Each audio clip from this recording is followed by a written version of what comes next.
மாத வாக்குத்தத்தம்.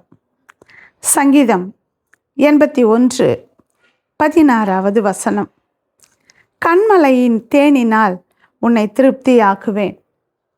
ஆண்டவர் இந்த மாதத்தில் கண்மலையின் தேனினால் அவர் திருப்தியாக்கி நடத்துகிறவராக இருக்கிறார்.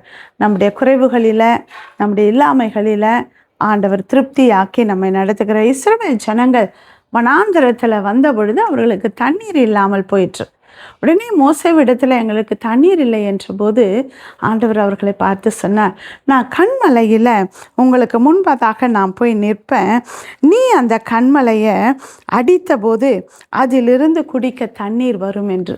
அப்படியாகவே மோசே அந்த கண்மலையை அடித்த போது அதிலிருந்து தண்ணீர் வந்தது. அந்த கண்மலை ஆண்டவராகிய இயேசு கிறிஸ்து தான். அந்த கண்மலையிலிருந்து தண்ணீரினால அவர்கள் திருப்தி ஆனார்கள் என்று. இன்றைக்கு உங்களுடைய தேவைகளில், உங்களுடைய குறைவுகளில் எதுவாக இருந்தாலும் கர்த்தர் இன்றைக்கு திருப்தியாக்கி அவங்களுடைய குறைவுகளில் நிறைவாக்குகிற தேவனாக இருக்கும். உங்களுடைய காரியங்கள், உங்களுடைய தேவைகளில், நீங்கள் எதிர்பார்க்கிற காரியத்தில் கர்த்தர் நிச்சயமாக அவர் கண்மலையாக இருக்கிறபடியினால அவர் உங்களை திருப்தியாக்கி நடத்துகிறவராக இருக்கிறார். அண்ணாளுடைய வாழ்க்கையில் நான் பார்க்குற பொழுது, அண்ணாளுக்கு குழந்தை இல்லாமல் அவள் துக்கித்து உபவாசித்து மன கிளேசம் உள்ள ஸ்திரீயாக இருந்த பொழுது கர்த்தர் ஜெபத்தை கேட்டு பிள்ளையை கொடுத்தார்.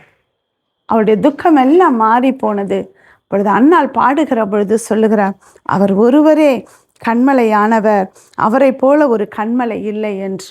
நிச்சயமாக உங்களுடைய அழுகை, உங்களுடைய புலம்பல், உங்களுடைய வேண்டுதல், உங்களுடைய எல்லாமே, உங்கள் மனக்லேசம் எதுவாக இருந்தாலும் கர்த்தர் அதையும் உங்களுக்கு அவர் திருப்தியாக்கி அவர் கொடுக்கிற தேவனாக இருக்கிறார்.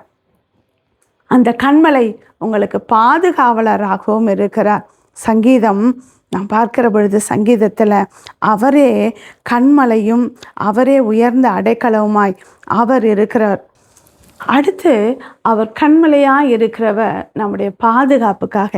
சங்கீதம் 31:3 நாம் பார்க்கிற பொழுது, என் கண்மலையும் என் கோட்டையும் நீரே, உமது நாமத்தின் நிமித்தம் என்னை வழிகாட்டி நீங்கள் நடத்துவீங்க என்று. வழி தெரியாத வேளையில், குழம்பி இருக்கிற வேளையில் அவரே நமக்கு கோட்டையாக கண்மலையாக இருக்கிறார். நம்மை வழி நடத்துகிற கண்மலையும் அவர்தான். நம்மளை பாதுகாக்கிறவர். நம்முடைய பகைவர்களிலிருந்து, நமக்கு ஏற்படுகிற பல காரியங்களிலிருந்து, விபத்துக்கள், ஆபத்துக்கள் எல்லாவற்றிலிருந்தும் அவர் பாதுகாக்கிற கோட்டையாக கண்மலையாக அவர் இருக்கிறார். அந்த கண்மலையான கிறிஸ்து நம்மோடு கூட இருக்கிறபடியினால இன்றைக்கு அவர் சொல்லுகிறார், கண்மலையின் தேனினால் உன்னை திருப்தியாக்கி நடத்துவேன் என்று. அன்றைக்கு 5 அப்பம் 2 மீன் இருந்த பொழுது 5000 பேரை போஷித்தார். திருப்தியாய் சாப்பிட்டு மீதம் 12 கூடைகள் நிறைய எடுத்தார்கள். இன்றைக்கு உங்களிடத்துல குறைவாக இருக்கிறதையும் அதை நிறைவாக்கி அதில் திருப்தி காணும்படியாக கர்த்தர் உங்களை நடத்துவார். அவர்கள் சாப்பிட்டு திருப்தி அடைந்து மீதம் எடுத்தது போல இந்த நாட்களில் உங்களில் இருக்கிற குறைவுகளில் கர்த்தர் நிறைவாக்கி அதை மீதம் எடுக்கும்படியாகவும் செய்வார். யார் அந்த கண்மலை? அவர் கிறிஸ்துவாகிய கண்மலை. அவரே கண்மலையாக இருக்கிறார் என்று. அந்த கண்மலை உங்களை இன்றைக்கு உச்சிதமான கோதுமையினாலும் கண்மலை தேனினாலும் அவர் திருப்தியாக்கி நடத்துகிறவராக இருக்கிறார். நிச்சயமாய் உங்களுடைய குறைவுகள் எல்லாம் நிறைவாகும். நீங்கள் எதிர்பார்த்திருக்கிறது எல்லா காரியத்திலும் நிறைவு உண்டாகும்.